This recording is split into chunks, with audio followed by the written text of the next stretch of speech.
Welcome to Conversation with a Conjuror. With us today is Milne. I'm Daniel Rivington. This is Alex Johnson. Let's get to it. 20. Two-digit less 20. Two-digit number less than 20. 17. 17 cards. Okay. 2.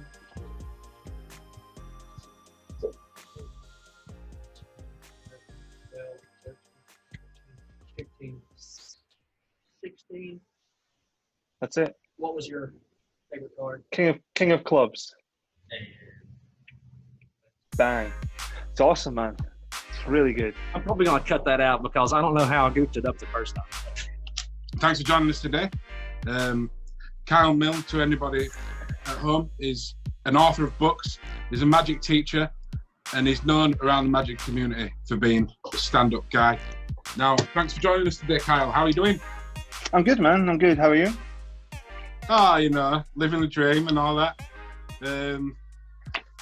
Being out in the sun today. So I've got driver's tan. Can you see the difference? It's good. It's good. I can see it. It suits you. This one's pink. This one's brown. Ready to release a new book? Yeah, man. Yeah. What's that all about then? So I've got it here. So this book is a series that I started last year called 9.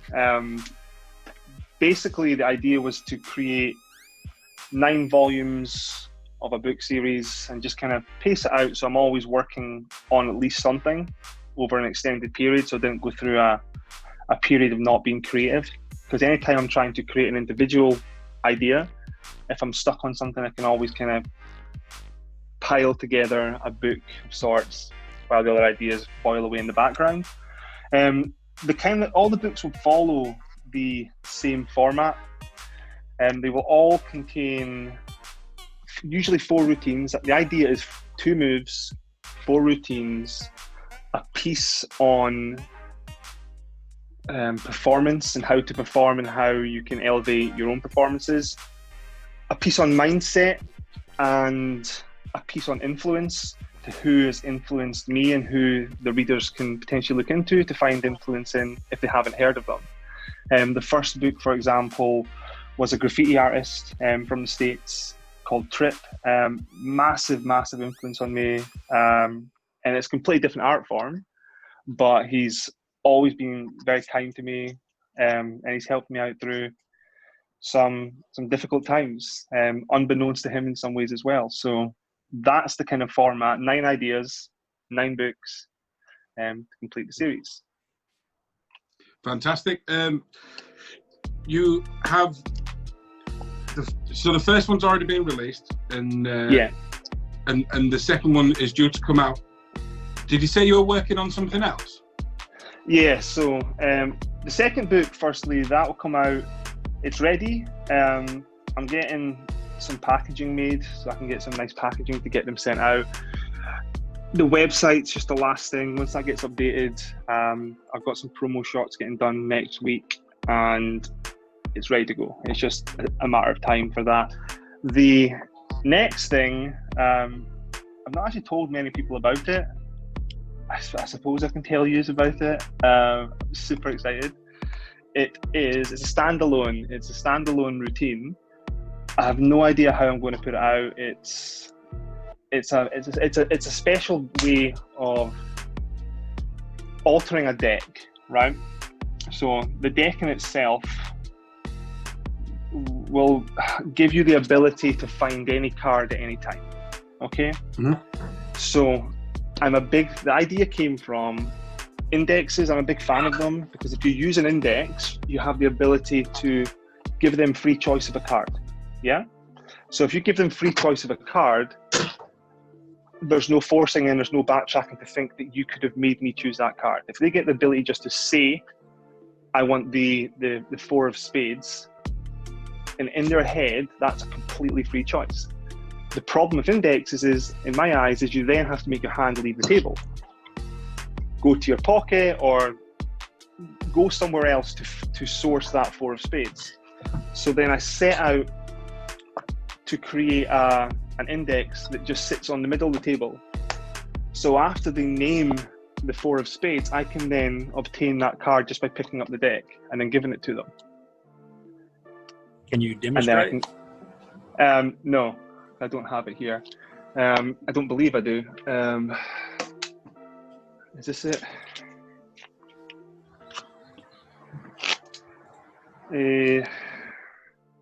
This is an early version of it.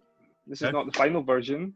So I have to do this slightly different than I would the main version. But would it be a red or a black card you'd want? Black card. A black card, would it be a club or a spade? Club. Which club? 5 of clubs. The 5 of clubs. There you go. Very nice. Okay, and then you can just, this one you have to kind of work down, right? The other one you can just literally get to it just by cutting the cards. So there's a routine that comes along with that. I'm going to teach potentially 2. There's one that I'm definitely teaching because it's what I actually use it for. But that's pretty exciting. Like, I'm excited to get that out. It's been something I've used for a long time. That was probably the 2018 version of it, 2019. Okay. It was only recently I got to just say what card you want, and they say 5 of clubs, and I go, right, if you take these cards, give them a shuffle, I've already got the card, and both my hands can stay up here. And that was a big sucker point for me. With indexes, is you would have to say, so you want the 5 of clubs, great. In this little moment here where this hand just drops down, that's, to me, was always a big tell away. They're going to get a card. Yeah. And there was always an extra 5. If you said the 5 of clubs and I gave you the deck, now there's a 5 of clubs here and a 5 of clubs here. So there's now 2 5 of clubs, right? With the index that I've created, the 5 of clubs comes from the in-play deck.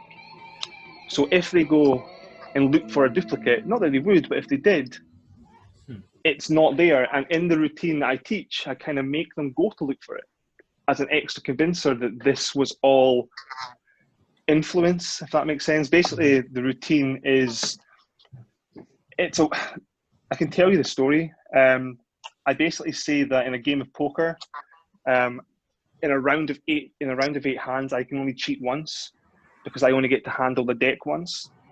So for previous years, I've spent time in learning how to influence the other dealers to deal what I need. And then I give them the deck, and then I force them to basically to deal a hand out. So that's kind of how I use it. But it's interesting. The people I've shown it to seem to like it. So do you come from you said the deck can be handed out to the spectator and shuffled? Yes. Is that something that can be inspected quite thoroughly? Yes. That's cool. That sounds great. It's no, if you're like no rough and smooths or like any kind of crimps. It doesn't use crimps. I did once upon a time. It doesn't use crimps. The Meccanias are all examinable. Yes. So let's get into your background. Like, do you come from like a poker background? Like, where do you come from? Cards. Yeah, I mean, I've always been into cards since I was like younger. I was an online poker player. I was sponsored from when I was 18 up until I was like 21. So people used to pay me to play for them online. I used to get money put into my online account, and then we would get a 50-50 split. You would think so. You can't cheat online though. No sleight of hand. You can't. Well, yeah. There's ways. Not so much now. I won't go into that, but don't give away all of your secrets. There's ways, but no, I used to do that, and I've always had cards. I mean, in my hometown, not where I live, my hometown where I was raised, we own a poker club. Me and my friends, we all have this club. I don't get to go as much now, living further away, but we have this club where we play most weekends, and it's just always been there, you know. And magic just always tied in to what I enjoy doing. How do you think that your card background, playing has influenced your actual branding and your career of magic? Because remember you said that you don't really perform a whole lot, you mostly educate. It's poker's had a massive influence, because I feel that I do a lot more of demonstrational pieces rather than saying that it's magic. Mm-hmm. You see, like, there's nothing wrong with that. It's just that my personality never it's the same with mentalism. Nobody in their right mind would ever believe that I could read their minds. It's just the personality that I have. So the demonstration of skill versus the demonstration of something magical was always the kind of route that I was going down and always going to go down to, because it made more sense in my head, and it was the way that people reacted to me. They always reacted better very early on to when I was demonstrating what I could do with a deck of cards rather than a magical experience. I left that up to the magicians, who could do it better than me.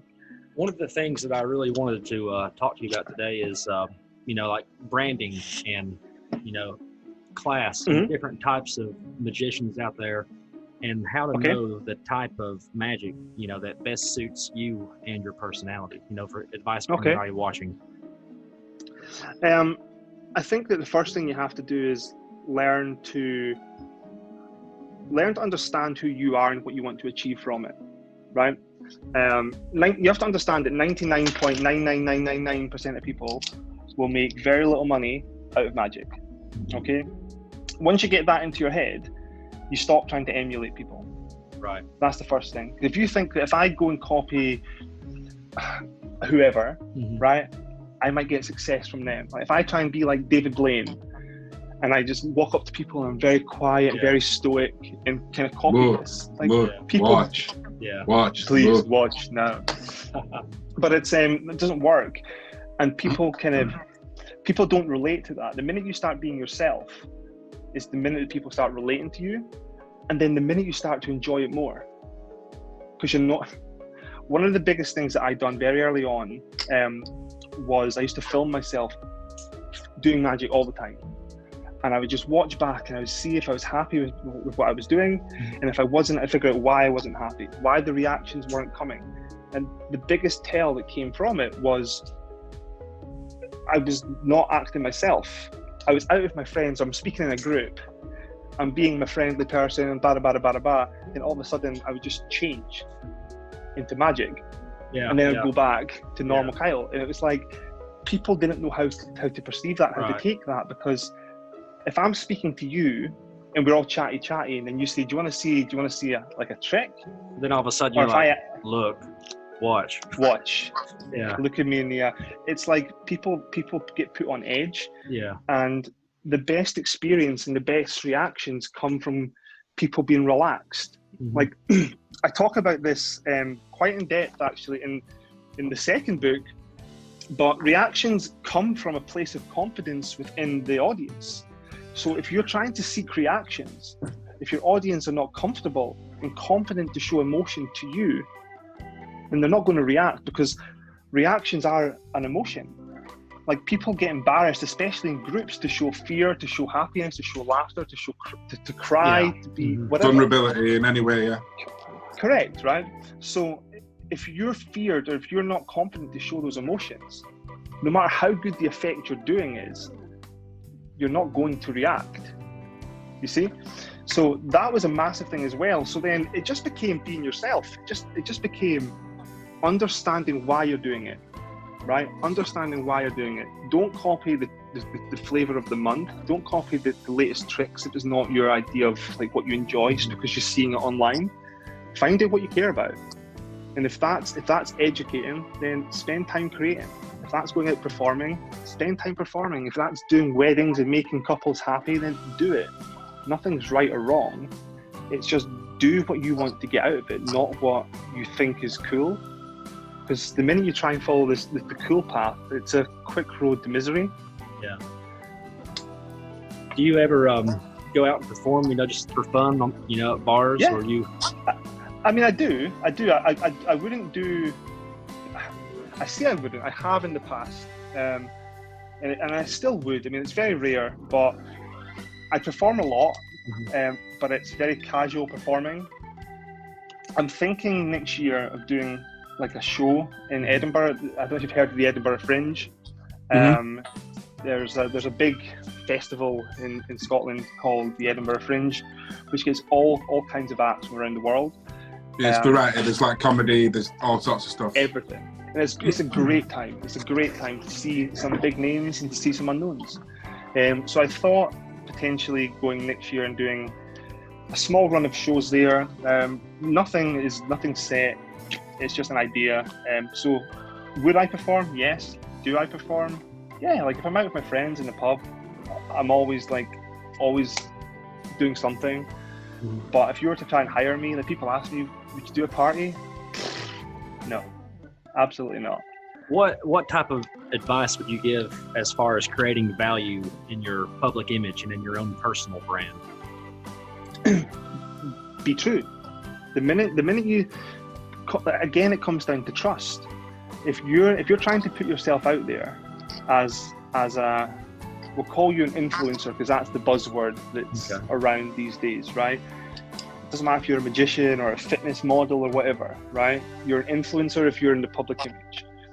The minute you become shady, the minute you become distrustful, the minute you're trying to sell stuff just for the sake of selling stuff, put your name on just the sake for putting your name out, people lose trust in you. So to be true to your brand is to be true to yourself.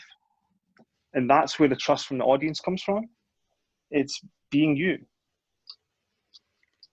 We were talking before we got started, and I remember there was a quote saying that to really make it successful, you should have you only need like something like 1,000 diehard supporters that are buying your merchandise or supporting. Correct. How did you go about obtaining people if you're not really putting yourself out there on social media and so much? So I mean, up until recently, I never really cared about Instagram and being online. I mean, I'd play around with it, but I didn't care enough about it to try and grow it. That's changed in the last probably 2 months. I've started to focus more on it because I see value in it.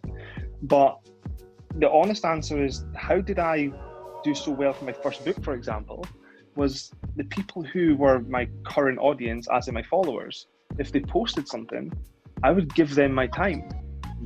Give them my time. If they're posting a video on magic, for example, like they're posting that because they want social proof. Right. They want somebody to say that's really good, or they want help on it.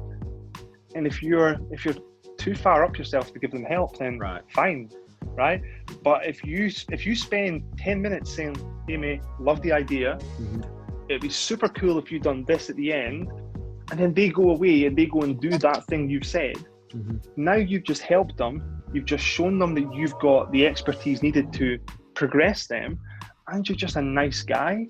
You're not asking for any favors from it, and I'm not doing it to sell products. I'm doing it because I enjoy doing it. And off the back of that, somebody says, do you know what, Kyle's a nice guy, he's put something out, I want to support him because he's been nice to me over the years, then fair play. So it's like, and then they're gonna tag you in it, and then correct, it's gonna be it's gonna organically grow. Correct. And it's just honestly, that is the secret. Like, I look around and I see, because Instagram fascinates me now, I've become engrossed by it, and I see accounts who have got 5,000 followers and they post rarely, and I've seen accounts that post every single day awesome content and they've got like 500 followers, and I'm like, how does that work? And I look into their accounts, into their background, and I see if they're doing like the follow thing, and they're not. So I started to question, like, how are they doing it?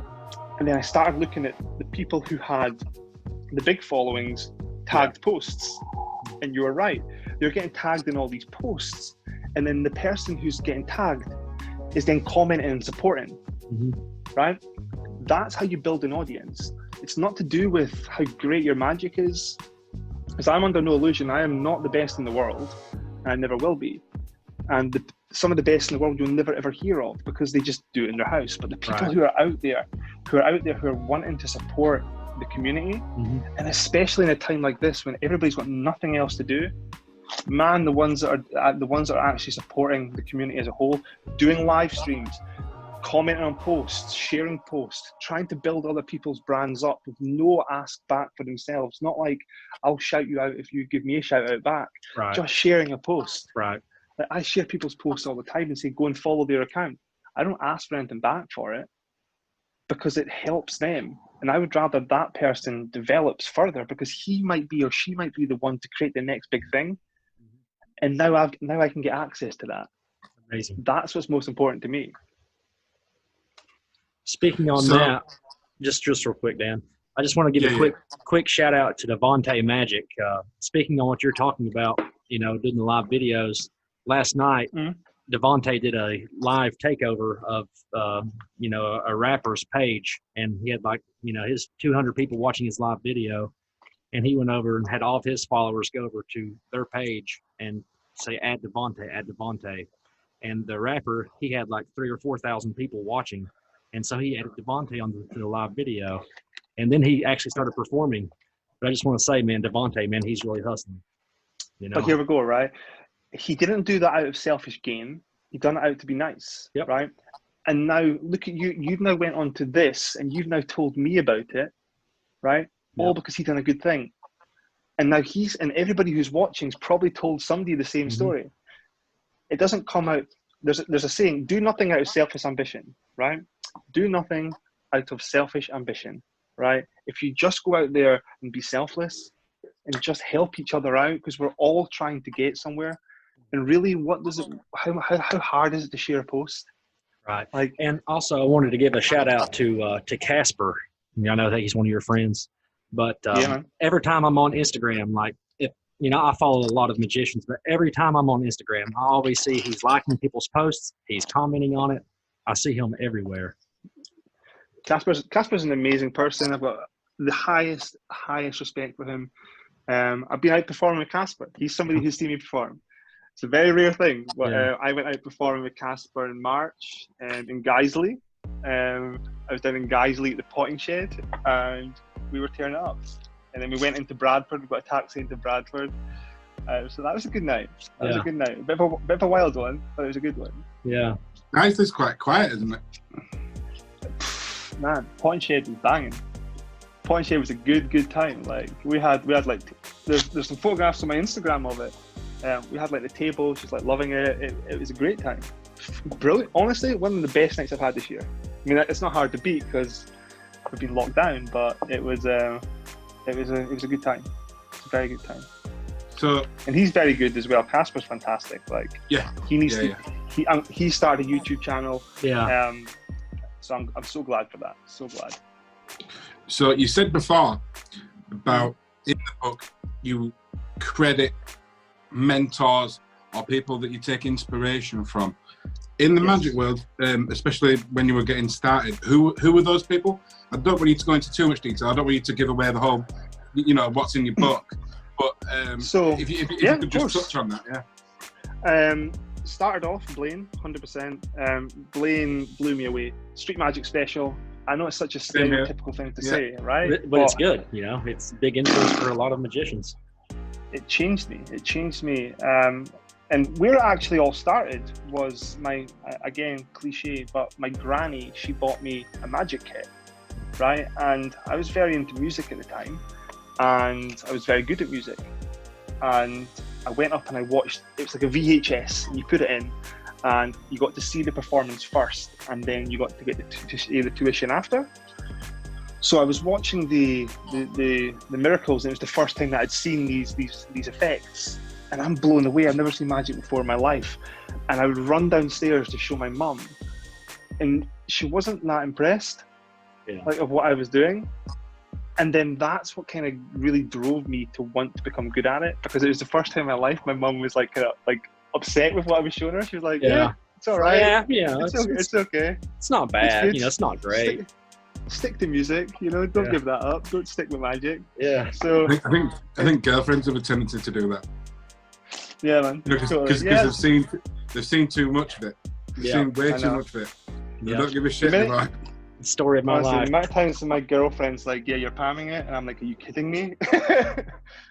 But so Blaine, in the kind of modern world, like Madison's been a mentor of mine's, massive influence on me. I owe a lot to him. I don't talk a lot about it, but yeah, he's done more than he should for me. Yeah.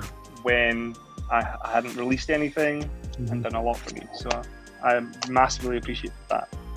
Aaron Fisher, I spent some time with Aaron in New Orleans, and that blew me away. That was a great time. Down in New Orleans? Yeah, down in NOLA. Down in New Orleans.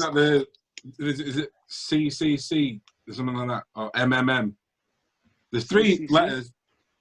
It's like a triple letter card conjuring course or something like that. Like there's like a 3-letter thing. Aaron Fisher. Miracle Man Method. There you go. That guy's got some dope tricks. That guy's got some really cool stuff. He's a great thinker. Great thinker. And the one where the full deck turns into the 4 kings. Incredible. Panic's phenomenal. Yeah. I'm really bad with names of tricks. I have no idea. It's so simple as well. It's a beautiful thing. It's such a beautiful thing. I've actually got one somewhere. I don't know where it is. Do I have it here? No, I don't. It's in Edinburgh. It's great, and he's got one called Widespread Panic as well, which not many people know of. So the normal panic goes like this, where you kind of spread up like that, and then you. All right, so it's sideways. It's sideways. Oh man, like you spread it, and it goes. It's so good. That is awesome. So good. Brilliant. So that's kind of my 3 main ones, I would say. My 3 main who have pushed me forward in a lot of ways. On a very personal level. Did you ever?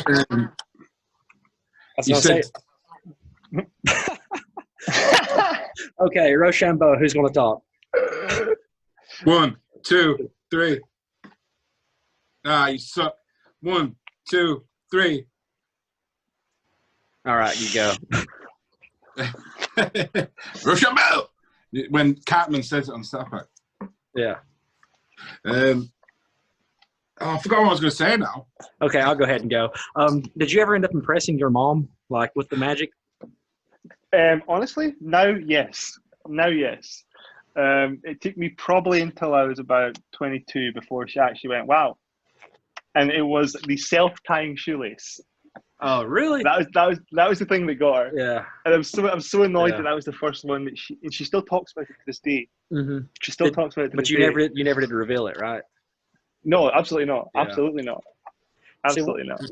One of the things I've been realizing is don't neglect the simple stuff. The stuff you think is so cheesy.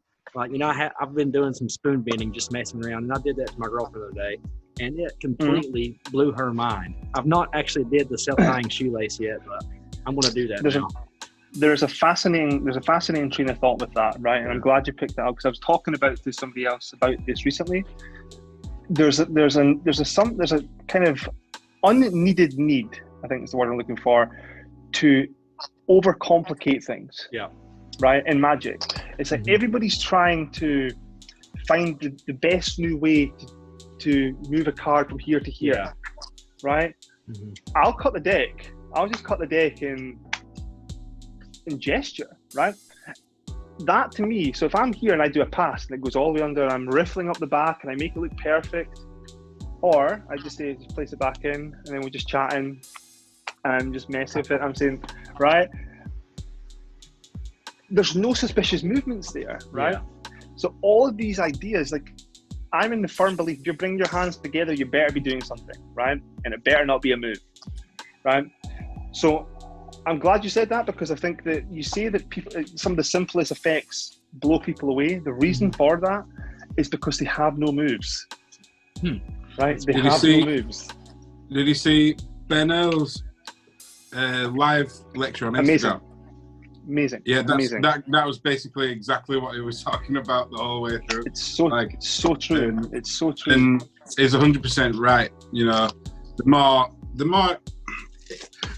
The thing I have about it is, if you overcomplicate the moves aspect to it, then your performance is probably going to suffer because you've got too much to think about. Thank you. Thank you. Your spectator also might just get confused. Like, it brings up me and Nathan were talking about this recently. Nathan Lindley. Yeah, with the Stack Watch, right? So shout out to Nathan. I have one. Hi Nathan. I have a Stack Watch, right? Nice. Now, a lot of people hate it. A lot of people are hating on it, and I'm questioning why. And I think that hate only can come from ego, because you've spent 10 years learning this stack and being so quick with it, right? Mm-hmm. But Pete does this great, like I know you had Pete on recently, Pete does this great thing where he'll give you 5 seconds and then he's able to look at his watch and get the position there, right? Or you can say, name a position, and you say the 15th. And now I've got to calculate where that card is, what the card would be, move it round to the 15th position, and still keep character. Or I can just say, give you 5 seconds. Oh, yeah. Right? Like Queen of Hearts is 41 or whatever, and then to get it to 15th position, it's too much maths. Too much maths. I mean, there's a 6 in there somewhere. I don't know. If you can do it, in your head and everything, that's great. But don't hate on people that make it easier for themselves just to give a better performance. But the majority of people can't do it great, and that's the issue with it. And that's why it exists, is they go into this weird stare where they look at you and they're talking, but they're not human anymore. They're in this robot zone. And they're like, okay, so that's awesome. How was your day? Yeah? And there's this weird situation where you're like, are you okay, man? Like, are you all right? But see, I think a good point about that is simply awareness. I know I'm guilty of it myself, trying to perform with people. But if you're not even aware of it to begin with, because you're just in your own head thinking whatever it is you're trying to do. Absolutely. Yeah. Great point. I'm glad you bring that up. Well, I come out with something half intelligent every now and then. So, where did you start learning? I'll cut this out, right? Because I sound like a fucking idiot. No, I'm not cutting it out. It's good for comedy. I need to compose sentences before I actually speak. But then, because Asperger's and stuff. But the thing is, if I do that while you're talking, then I'm not listening to you. So So that's even worse. Watch all over again. Yeah, it's even worse. So, when you started taking magic sort of more seriously, what do you think made you progress the fastest? What kind of knowledge and experience did you gain, and you thought that made so much of a big difference? One of the biggest lessons I think that everybody should take on board is I stopped buying products for 2 years, right? 2 years. I refused to buy another product for 2 years. One was money, right? But it wasn't the main driver. That's what kind of started it. And then it kind of triggered something in my head is I can only practice what I have, right? And this was before like YouTube was big and things like that, right? So, I mean, YouTube is still there, but it wasn't like what it is now. And I had these routines and that was all I could work on. So because that was all I could work on, I started getting really good at stuff that I had. Rather than, I talk about this in the first book, right? It goes like this. A routine comes out, you spend about a week on it. Magic Company, we won't name names, but Magic Company puts out routine number 2. The reviews are flying in, it's awesome. So you buy it, it arrives, next day delivery. And then that takes priority now because it's the fresh thing. So trick number one goes back, and you still play with it a little bit, but trick number 2 that's just arrived gets priority. Next week, they put out another email. The best trick since we've started a company. You need to get this, check out the reactions. And you're like, oh my God, I need this in my life. So then trick number 1 gets no time. That's too far back now. And this cycle goes on, but you're never actually learning anything. Right. And if anything, what you're doing is you're learning from about 50, 60 different teachers with different styles. So if you're wanting to learn a pass, for example, you might have 6, 7, 8 routines that you've bought that need a pass, and they've all got 6, 7, 8 different teachers who are all teaching different ways. So what I done was I just learned with what I had, and then it got to the point where I got really proficient in the routines, and then I started thinking differently about those routines and how I might want to readjust them. Because when I was thinking about developing the character that I perform with, some of the things didn't fit in, and I would take things or move things out or put things in. But what the biggest learning thing was, or the biggest learning curve to me, was to become good at magic, you need to boil it down to X amount of sleights, X amount of routines, X amount of ideas, and then you focus on them. Because it doesn't matter if you have 100 ways of shuffling, you're average at 100 different shuffles. If you have one way of shuffling, you are perfect at one shuffle. They said that perfection. There's like a quote in martial arts. I don't remember who said it, but they said, "I'm not afraid of the guy that knows 1,000 different kicks. I'm afraid of the man that did one kick 1,000 times." Yes, and that's the same with magic. It's no different. And with all these new releases that come out, you're just putting yourself further and further back. I figured out which, like my hands, I've got very, very thin fingers, and some people have really thick fingers. So I can't palm very well. So when I palm as a classic palm, it shows. I can do a gambler's flat palm, works perfect for me. So that's something I utilize. But if I'm reading a book and it says you need to do a classic palm, like I'm fucked. Like you can see that, and my hand sits really weird. With a flat palm, like it's fine. I can sit here on a table. I can move it across. I can pick up things. Gambler's cop, I'm all about copying it. So these are the two that I would use, and that's all I use, and that's it. And then sometimes if I do buy a routine and it says to do a classic palm, I'll then have the knowledge and the ability to then change that around to what fits me, because that comes back to what we're talking about earlier. It's understanding what you are as a performer and a character. No one wants. We try putting on a bunch of weight, because I mean, if you put on a bunch of weight, there's no windows in this thing here whatsoever. Oh, buddy, I've put on a lot of weight. Trust me, I've put on 2 stone. It's not going to the hands. It's all going here. It's all good here. You've been eating some lockdown kebabs, have we? Every second night, mate. Every second night. But yeah, that's a big point. Like, is boiling it down to less. Less is more, basically. Less is more. Hey, do you guys care if we take a really fast 5-minute break? Right, we're back after a little break. I wanted to ask you something, Kyle. Is it just cards you do, or do you do mentalism, coin tricks? It's funny you say that, right? Because I love mentalism, but I can't perform it. Like, it goes back to what we were talking about earlier. The character I use to perform, the mentalism doesn't fit in. Like if I'm showing, for example, card cheating demonstrations, or if I'm showing just table demonstrations, or these kind of cheating exposés, then all of a sudden I say, but also I can read your mind. Like it crosses over that barrier into confusion. Like I thought he was like this guy who can do this or do that, and now all of a sudden he's reading my mind as well. The minute I tried that, they knew the whole thing was all fake. They questioned the whole performance, because I'm not a mind reader, so it must just be magic. You see what I mean? So I dress things up. I dress mind reading up as influence, as like if I force somebody a card. So I've got a routine that I haven't released. It's very simple, but basically it's a bottom deal demonstration with a verbal card force, right?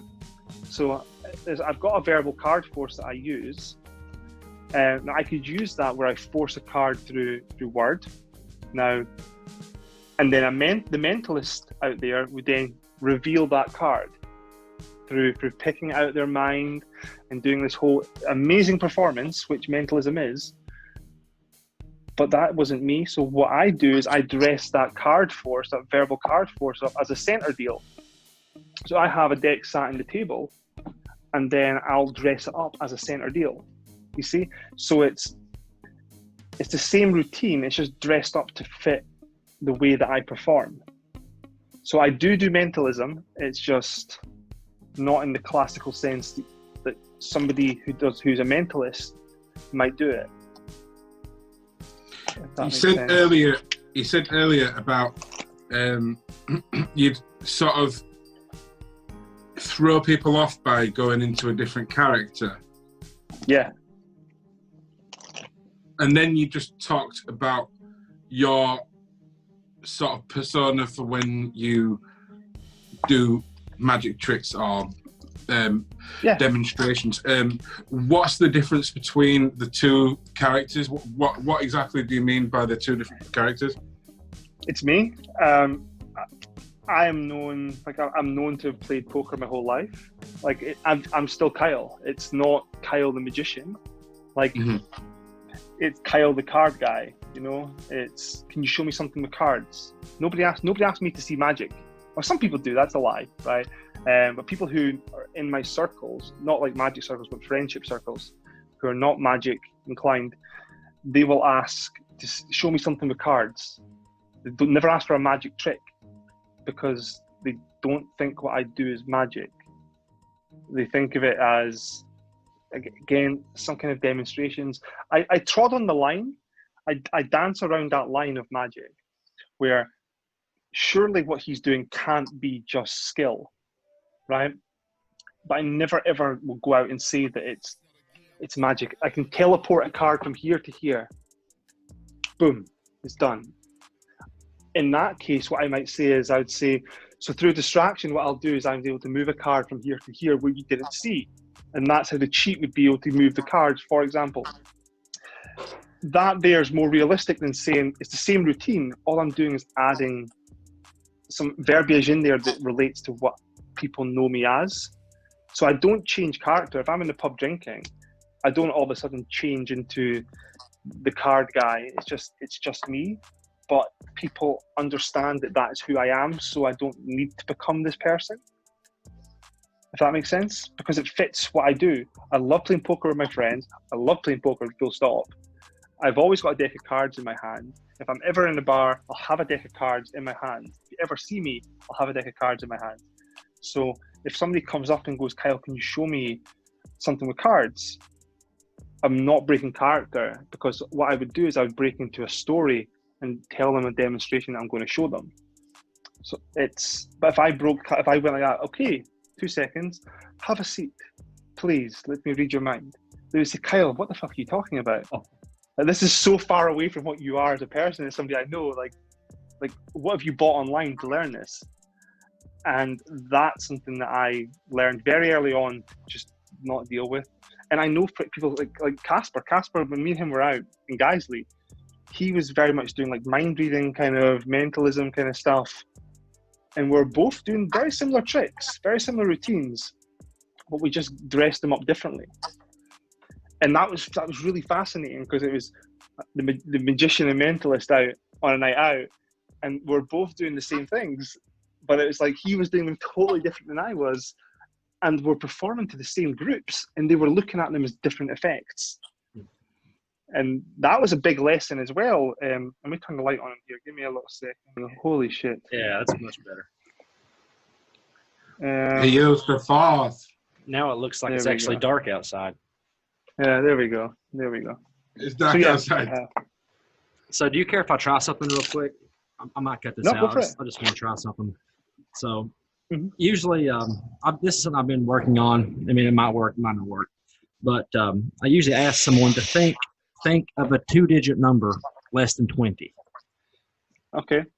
What number? Do you want me to do it? Yeah. What two-digit number less than 20? What number did you hit? 14. 14. Now watch. I'm going to count down 14 cards. Okay. 1. I didn't plan this out. I can see. That's fine. 1, 2, 3, 4, 5, 6, 7, 8, 9, 10, 11, 12, 13. This is 14, right? Right here. Uh-huh. What is your favorite card? My favorite card? Yeah. King of Clubs. would it be impressive if it would be? Oh fuck! Damn it! Ah shit! It hit. Where did I fuck it up at? Sorry about that. The first time it's fucked up. Like it is, but no. it does this thing where it writes down a fucking a number between. I've seen it. Yeah. But it nails. It usually nails it every time. It was that. It was that. But I don't know how I fucked it up. Here we go. I'll show you my favorite virtual effect, right? Okay, and you can replay this and you can learn it, but I won't teach you it, right? Because it's not mine to teach, right? Get 5 black cards. Mm-hmm. We're all going to do this together, right? 1, 2, 3, 4, 5. Cut that out. 1, 2, 3, 4. And 5 red cards as well, okay? And get rid of the deck. Okay? So I want you to set the 5 black cards to your right, the 5 red cards to your left. And it would be. Oh, fuck. Damn it. Ah, shit. It hit. Where did I fuck it up at? Sorry about that. The first time it's fucked up. Like it is, but no. it does this thing where it writes down a fucking a number between. I've seen it. Yeah. But it nails. It usually nails it every time. It was that. Right. It was that. But I don't know how I fucked it up. Here we go. I'll show you my favorite virtual effect, right? Okay, and you can replay this and you can learn it, but I won't teach you it, right? Because it's not mine to teach, right? Get 5 black cards. Mm-hmm. We're all going to do this together, right? 1, 2, 3, 4, 5. That out. 1, 2, 3, 4. And 5 red cards as well, okay? And get rid of the deck. Okay? So I want you to set the 5 black cards to your right, the 5 red cards to your left in front of you. Tell me when you're done. Black cards to the right, red cards to the left. Perfect. We done? So I want you to pick up the red cards and I want you to shuffle them so you don't know the order and place them face down. Oops. Face down again to your left.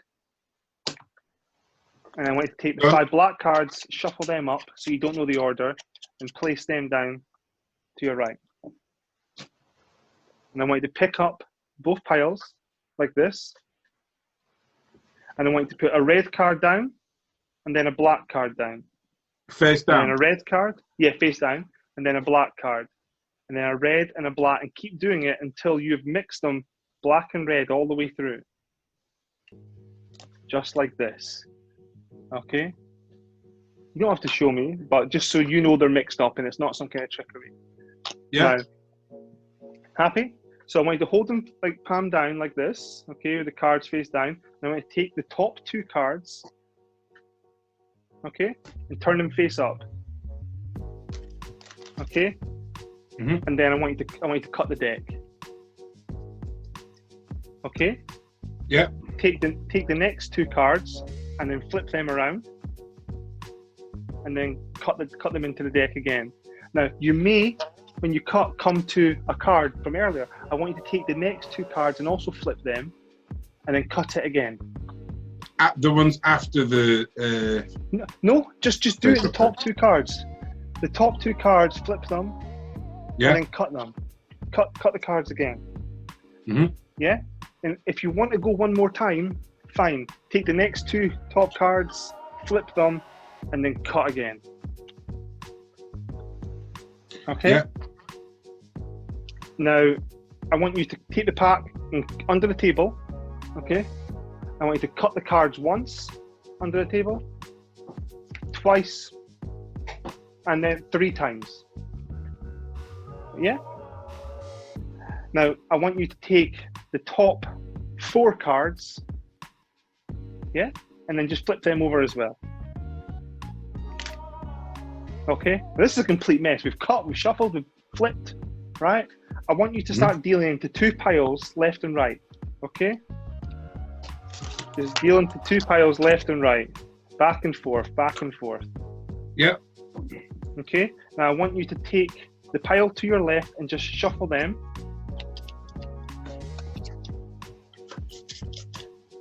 Okay, and then I want you to flip it over and drop it on the pile to your right. And then shuffle the whole thing. Okay? And if I've done this right, all the blacks and all the reds should have separated.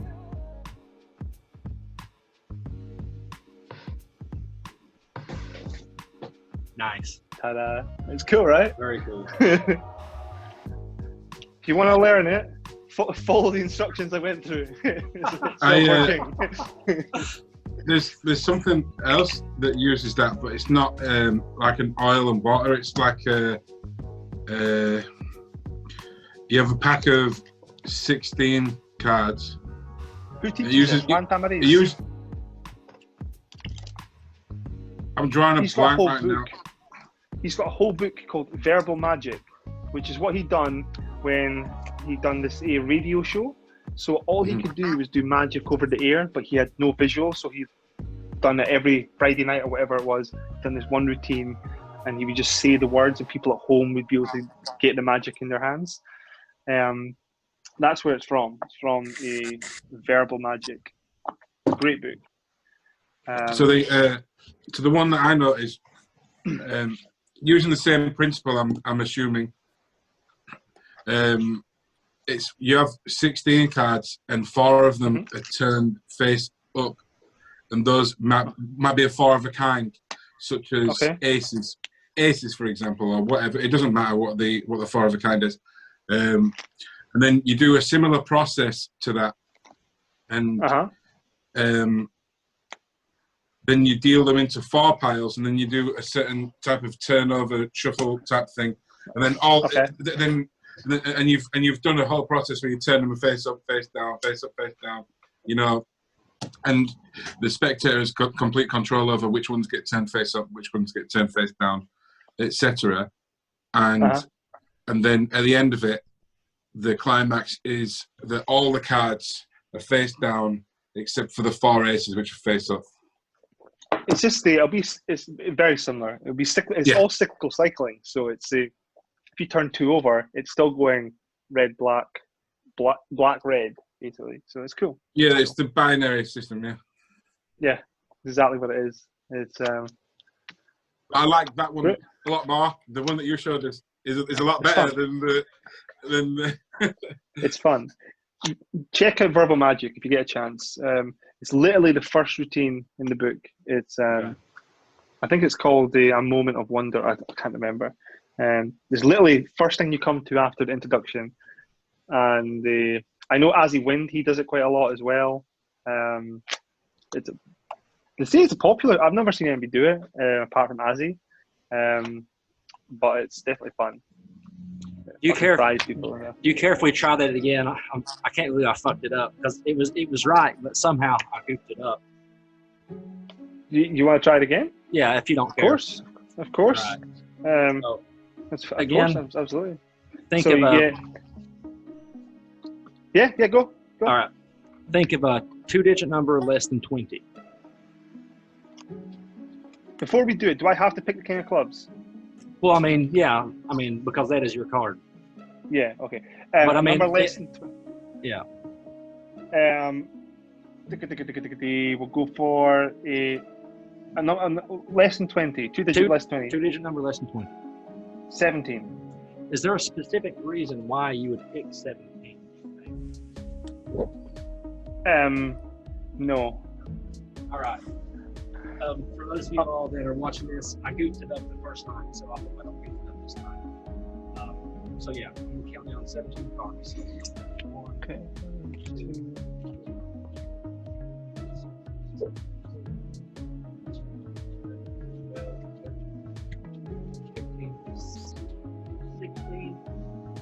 That's it. What was your favorite card? King of clubs. Bang. It's awesome, man.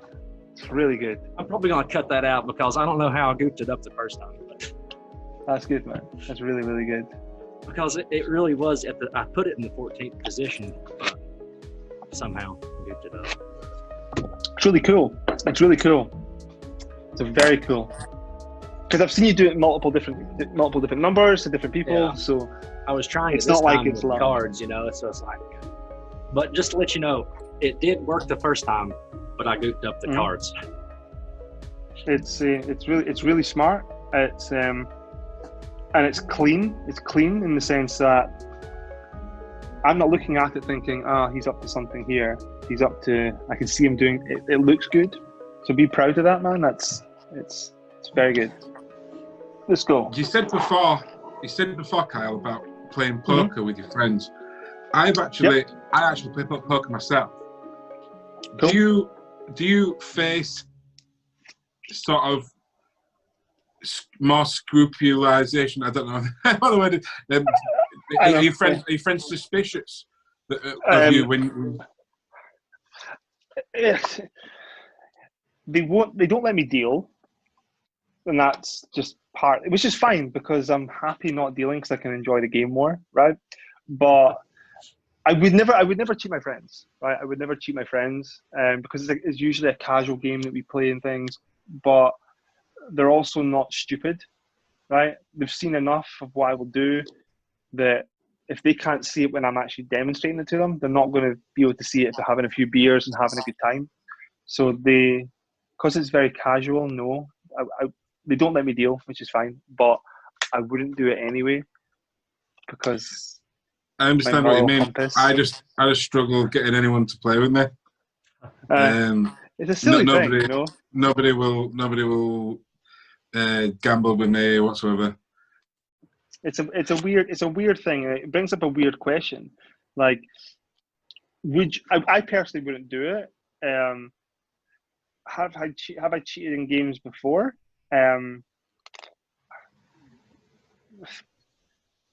We'll say no, right? We'll say no. The opportunities can easily arise. It becomes extremely difficult now to cheat in, for example, a casino, because you don't deal the cards. You don't get to hold the cards. Bottom dealing, unless you can Greek deal, bottom dealing is gone because of cut cards. Everything's becoming more and more difficult to cheat. Like, unless you've got the deck in your hand, the only method of cheating is marking cards or ringing in cards from your own deck. But then you have to get a casino deck that you can use. It's becoming very difficult. There's also mucking. You know when they muck the deck on the table, when the dealer mucks the deck, and you throw your cards to the deck because you could maybe keep one of those cards. And you can, but again, you've got the lip now that goes around the table and the eye in the sky. Tables. Yeah, it's becoming increasingly difficult, and honestly, it's just not worth it. In home games and things, you can. If I went to a club in a different town, I didn't know people. Absolutely. I mean, if the opportunity arose, it's no different to me than bluffing.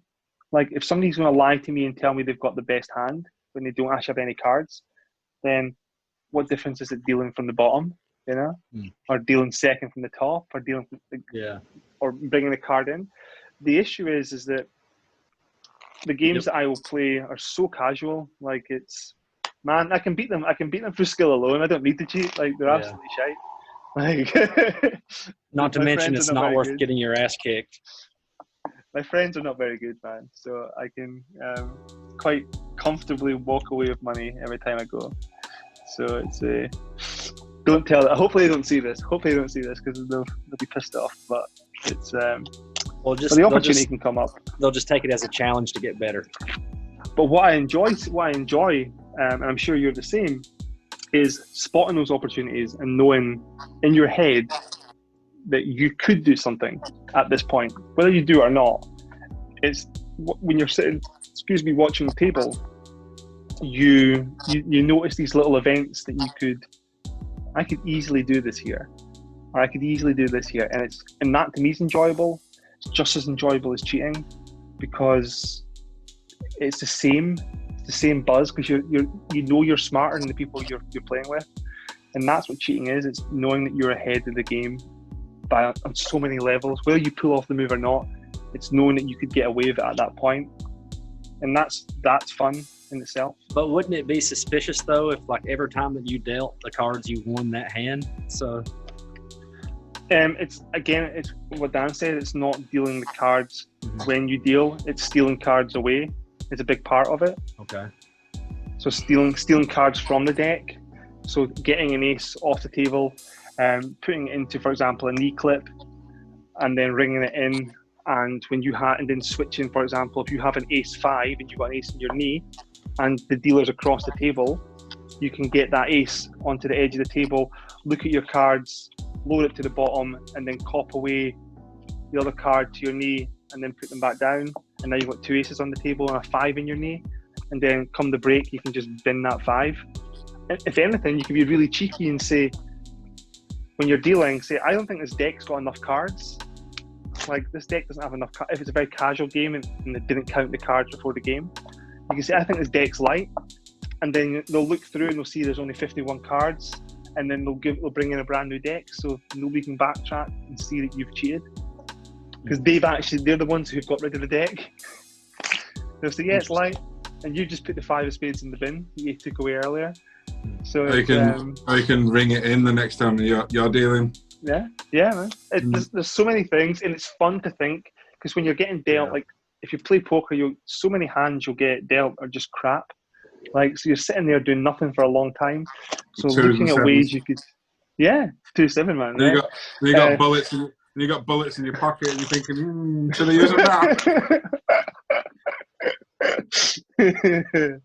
Yeah, man. It seems like home game. If it's home games, you can know what deck to use, and you can just bring. You can buy them online and just bring it with you. Yeah. It's fun, and it's. I actually have cheated in a game in a pub, and I won, but I didn't win because I cheated. I won because I was flogging them anyway, because I played for years, and they're all just sort of casual players, and I've played for years, but I couldn't take the money. I had to put it in the bar and buy them all drinks and stuff. I wasn't going to take that money with me. And that's fine. I mean, and I think that knowing that one of the biggest buzzes is knowing that you can get away with it. So there'll be times that if I'm dealing in the game, I'll just deal seconds. I would just deal seconds, right? I don't care what the top card is. I don't care it's the Jack of Hearts. I'll just start dealing rounds. So I'll just be dealing, and then if it comes back to me, fine. But I know I've just dealt seconds and nobody's caught on.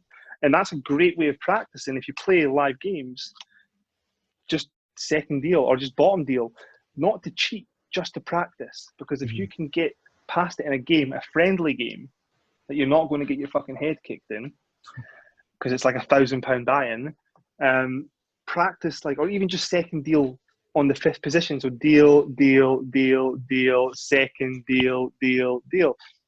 I've just cheated, but I've not done anything to benefit me.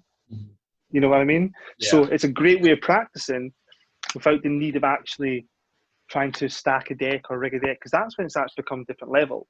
Like there's the shuffle tracking, there's a whole range of things you can do where you're keeping the track of certain cards and you know where they are, and if you deal them out, and that's genuine cheating, and it's not something that I don't believe people actually even do it.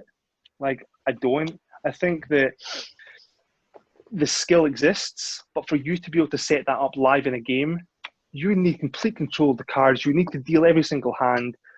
Maybe back in the cowboy and Indian days, you know what I mean? Like, it's in the saloons, you could get away with that.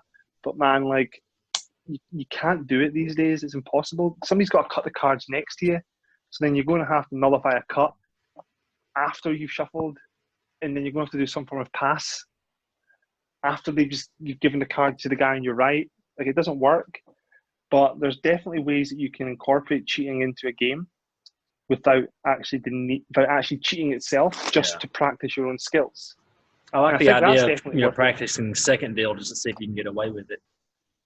But then if you do get caught, then that could be awkward to explain to if you're playing with friends. It's like, I guess as long as you're not playing for money. but then the chances are the hand you'll have will be shite anyway. So then, if you're dealing not to cheat, right? If you're cheating but not to actually win, just to do a move. If I'm dealing like, so say there's 4 players, 1, 2, 3, and I second deal to myself. 1, 2, 3, second deal to myself. I dealt myself 2-10, right? So if somebody thinks I'm cheating and they say, I seen you doing a special deal, and they say, let me see the hand, 2-10. Like, who the hell cheats with 2-10? But then what if then there could also be the situation in the off chance that it was a good hand? 10. True. In other words, if you're going to do it, just don't get caught. Just don't get caught. Is it a 1 in 35 chance to get bullets, and you just do it that time? At one time, and like, you've been cheating. I say, I haven't checked my hand. Aces, fuck. Bang. But it's definitely worth incorporating into a game. If you're with friends, just do it. Just do it once in a while, just to kind of test yourself, because it's fun. If you think you're keeping an eye on the room, and it makes you pay attention to the game as well. But if you keep an eye on the table and saying, do you know what, I think I can get away. I think I can get away with a second. I think I can get away with a bottom here. I just go along. And then what you should do is you should have a way out. All you have to do is sneak an ace into one of your buddy's pockets and say, no, I'm not cheating. He's cheating. Look, check his pocket. He's cheating. Look, he checks his pocket. Look, he's sat on the ace of spades. Look. Sat on it, look. So just pass it on. Just pass the cheating on to somebody else. It wasn't me. It's his idea. And he's got all your wallets. Look, he's got your wallets in his pocket. I have nothing. I have no money. I'm poor. Go after him. Batter him. It's fine. I actually came up with a kicker. I actually came up with a kicker to the, the ambitious card. Like, a lot of people do card to wallet after the ambitious card. Mm-hmm. Well, I saw an opportunity and I took someone's bank card. Okay. And so instead of, cause, like, I palm the bank card, put that in the wallet, right? And then I opened up the wallet. And I said, so now you all know what's going to be inside here, don't you? It's a stupid trick because everybody knows what's going to be inside here. Great. I mean, but actually feel it. Just feel it. Just make sure there's a card inside there. And she goes, it feels weird. And I'm like, just feel if there's any bumps on it. And she's like, there's bumps. And it started to build it up and build it up and build it up. Yeah. And then I'm like, have you got your purse on you? That's great. And that's great. Then she opens it and everybody freaks out and there's people running around screaming, arms in the air. It's a great thing. I mean, it's, again, you're doing something that you shouldn't do, but you're not doing it in a criminal way, right? So I'm all for that. I'm absolutely all for that. I think pickpocketing is not used enough in Magic. I think if anything, it should come back more. You have such pickpocketing as well. Yeah. Yeah, absolutely, man. Like some of the strongest things. Like, can you imagine that? I'm at a bar with you. I've never met you before, and you're like, check your wallet, get your bank card or whatever, and then you go into your pocket and take it out when they think it's going to be like, that's incredible because you're leading them down a path of lies, and that's the best thing when you lead them down thinking they know where they're going, and you just flip it round, but then you blow them away even more because you've got something personal to them. And when you dance on that line of like, I hate the word edgy, right? But like, it's an edgy move. Like you've done something like taboo. You've touched somebody else's bank card. It's like guessing somebody's PIN code. Like if you guess somebody, there's no difference between guessing a 4-digit number and guessing a PIN code, right? It's the same thing. If I say pick a 4-digit number and I guess those 4 digits, you'll say that's really cool.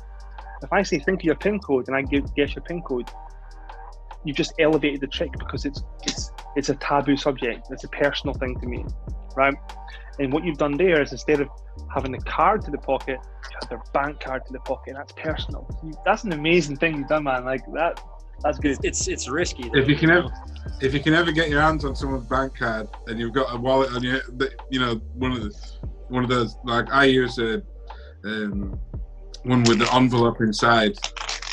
All right, nice. But the reason I use the one with the envelope inside, right? It looks like a purse, right? I don't like the way this wallet looks. it's I don't know if you've seen one of these before. Yeah. But it's huge. It's huge, right? It looks like a purse. It looks like a woman's purse. But the amount of extra build-up you get from it being inside an envelope, and the amount you can play it up. Because I don't actually do card to wallet at all. Because people have heard of the trick or have seen the trick, or and maybe one in 5 or 1 in 10 people will know, or probably more than that, will know that the card's going to come from the envelope. So I don't actually use that trick. I've got a couple of different things which I'll tell you about later, which you can do with this certain prop. But the amount of suspense and the anticipation of what's inside is so much better when it's in their hands, because most wallets, I mean, unless you're using, you know, an actual regular wallet, you can't have them take it out. No, it would be kind of cool though if, like, say you had just a simple note in there that says, you know, look under your watch or wherever you actually did, you know, put the card, and then they're going all through that, and then in the meantime they're reading the note, and then, you know, it's been here the whole time or whatever. And that comes back to what the whole credit card thing was, or bank card was, when you play with their expectations and then you break that train of thought. They think they know where they're going, they think they're following you. And then whether it's a note or whether it's a bank card, the reason it's getting the impact and the effect is because you've just taken them off path. You've taken them off a path they're happily going down. They had an expectation, you broke it, and then you sort of beat it and made it even better. Yeah, absolutely. And then that also goes back to, you know, don't make it too complicated. You know, whenever you could have just, you know, cupped the card and put it on their shoulder the whole time, and then they're like, you know, look over, something simple as that, you know, could have just as good of a reaction. And again, like putting the card to the envelope, for example, is if I know the wallet you have, right? So I know how the card goes in, right? And it's no different and it's no slower to get the card in the envelope than it is to get your card in, for example, a Quiver wallet, right? It's the same speed, it's the same similar kind of process. Now, you're elevating an effect by adding that extra layer. As long as it doesn't add any, difficulties to doing that, and it's just as smooth as any other load, then you 100% should be utilizing that, because it adds that extra thing, that the mystery, you're giving them a mystery, you're handing them a mystery, right? By saying what's in my wallet, and it's the card, and you bring, or whatever, and you bring out this envelope, you've created another level of deception, another question in this timeline. And then in their head, they're going, how did my card get into this envelope? They're telling themselves, no way my card's in this envelope. So you've just got the reaction there, because they're like, how did he manage to not only get it in the wallet, but in the envelope? And then you open the envelope and it's not their card. That's what fucks them, because whether it's their bank card or a note or whatever, because in their head, they think that's the magic moment. They think not only has he got it in the envelope, in the wallet, but also in the envelope. And then when you open it and it's like their bank card, for example, like you done, that just fucking floors them, because you've taken them off course so much they don't know how to react. And that's when their emotions build up, because they're like, what? And then everybody starts cheering, because honestly, man, that's a great idea. If you can get it, fucking play on that, man. Play on that. And you can build that up so big. It's not something you'd be able to do regularly, reliably, and sort of you have to wait for an opportunity to present itself. But it's sort of being able to jazz with those situations, like correct. I mean, you had the expert of it on last week, Pete. Like Pete takes so many bold opportunities, right? It's if you don't take those opportunities, you're not going to get those truly magic moments. Like there's times where, like, you'll say, just like you'll have a card, like not the real card you need, Like, you're going to use this to switch later, and you'll say, name a card, and they'll go 8 of spades, and it's the 8 of spades in your hand. It's just by sheer coincidence.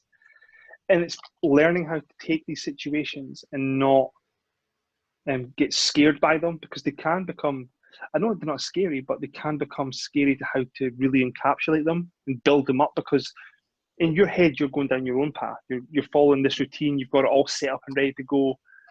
And then they actually pick the miracle moment, or they actually leave their bank card, or they actually give you information you did not expect to get. And it's like, how do you use that information, 1, proficiently, and 2, to your biggest advantage? Because they come a lot more than you realize. You just need to watch out for it. And people are so, again, this is what it comes down to, is understanding your performance and your routines. People get so wrapped up who are not proficient in what they're performing. They're not ready to really go out and perform that routine. They're so focused on getting the move right that they miss all these special moments that they can really use either later on in the performance or right now to make this so much bigger. A lot of it comes from sales. Like, I've been in sales a long time in my life, and when you're in sales, you learn to pick up on words. Like, they'll mention their kids, for example, so you know they're a family man. They'll mention certain things that you can utilize to your advantage to, AKA, get a sale, right? And magic's no different. As you're like partnering with somebody, they're having fun. They're giving off tells about who they are, who in the audience is going to be the best to perform to. But if you're so focused on this, on how the next move, this difficult pass that you're not really good at, how am I going to hide this when everybody's watching? Please look at my eyes, don't look at my hands. They say though, to be, good at sales, you have to be a good listener. And I would say that's probably pretty true for, magic and performing too. You have to be a good listener. But you can only listen if your attention is on them. Right. Right? To truly listen to somebody, you have to give them your undivided attention. And if you're worried about your routine, if you're worried about, like I'm saying, a slight, then get rid of the fucking slight. Do the self-work conversion, right? Do the self-work conversion, because 1 in 50 times, the miracle bit of information is going to come up, and then you can get the miracle, right? But it's still going to be 1 in 50 times with the slight as well, you see? So take advantage of the easier version so that you can rarely, but sometimes get that miracle moment where they just pick the card that's in your pocket and you've got a miracle. You can't top that. And they will tell everybody about that for the rest of their lives. They will say, he said, name a card. And I said the 8, I said the 7 of hearts. And then he just goes like this. Boom. Have you seen the video of the paparazzi, chasing down David Blaine? He's like, hey, David, show me a trick. And as David's walking away, and I assume that it's exactly as it appears to be. But so David Blaine, he's walking away, and then the paparazzi guys ask him to see a trick. And show me something. He's like, okay, think of a card. He's like, okay, I'm thinking of a card. He said, what card are you thinking of? And he said, Queen of Hearts. And David was like, check your pocket. And the dude goes down and checks his pocket, and already the Queen of Hearts is in his pocket. So again, not revealing on the channel, but there's very easy, David could have took a chance there, right? Very easily. And if you know anything about, anybody watching has entered about most popular cards and things like that, there's a very easy way that could play out. And he also said a quote that I've mentioned several times on here. It's like, he says, sometimes I just get lucky more often than other people. And that leads me into my final question. So Kyle, do you believe in magic?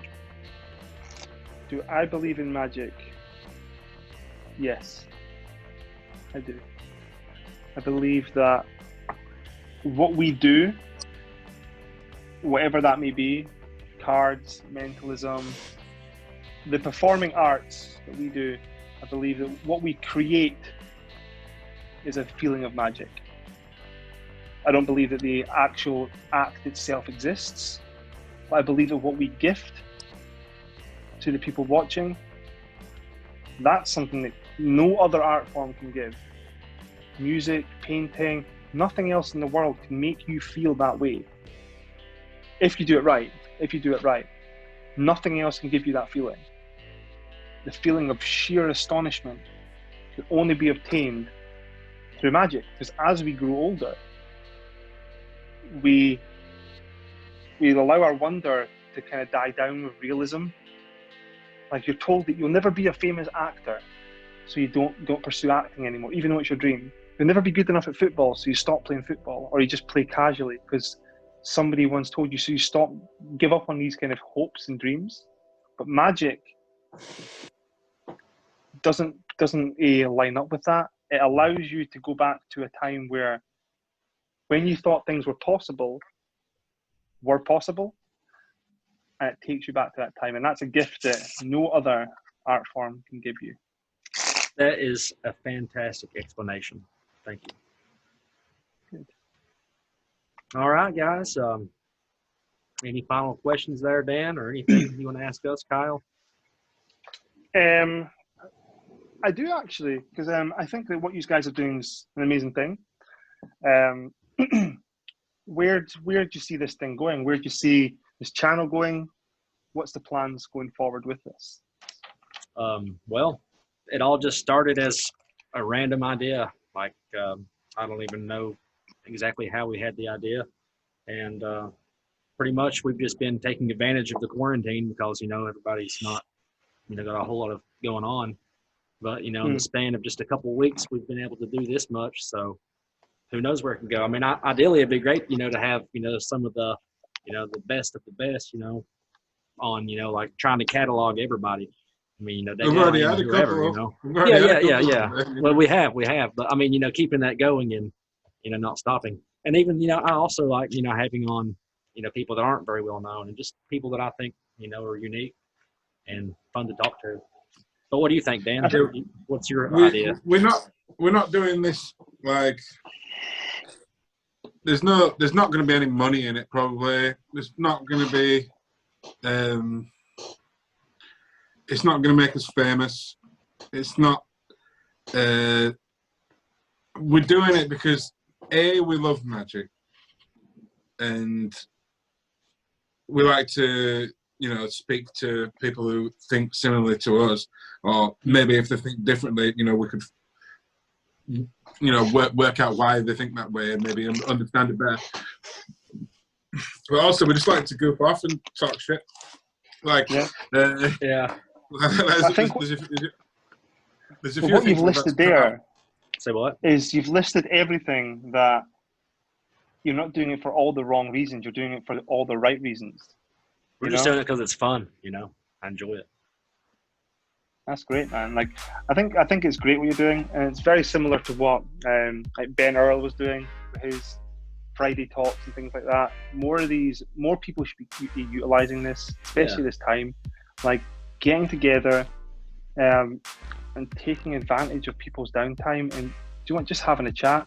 Like, I've had a great time. I've had a great time chatting shit. Everybody that we've had sit down and talk with us, it's been awesome. There hasn't been any episode that we didn't have a blast. It looks like his phone must have died though. I don't know what happened to him. But yeah, man, thanks for taking the time to come onto the show and sit down with us. Hey, it's good speaking to you, man. We would like to see possibly if you would want to nominate somebody to come on the show, not the next episode, but just sometime, because we're trying to expand out. We already have like, a ton of people that's, listed, to come on. But is there anybody that you'd like to nominate? Who I think would be good is, I know that one person that we've spoken about, you mentioned him earlier as well, so I know that you already got plans for him to come on. Okay. I think there's a guy that you should definitely reach out to, a very, very, very close friend of mine who has a deck coming out soon. It's got a fucking beautiful deck, right? Not many decks get me excited, but this deck, since he's shown me it, I've loved it. I've seen a prototype of it and it's fucking on point. Awesome. Dan Williams.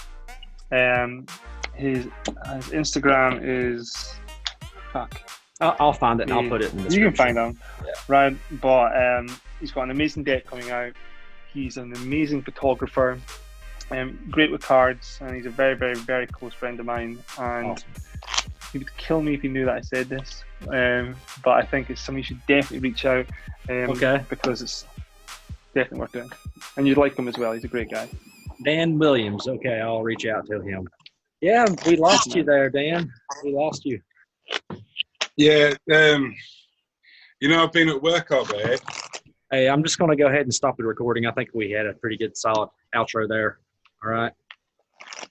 Yeah, I've been at work all day. Well, my phone's been in my pocket all day. And,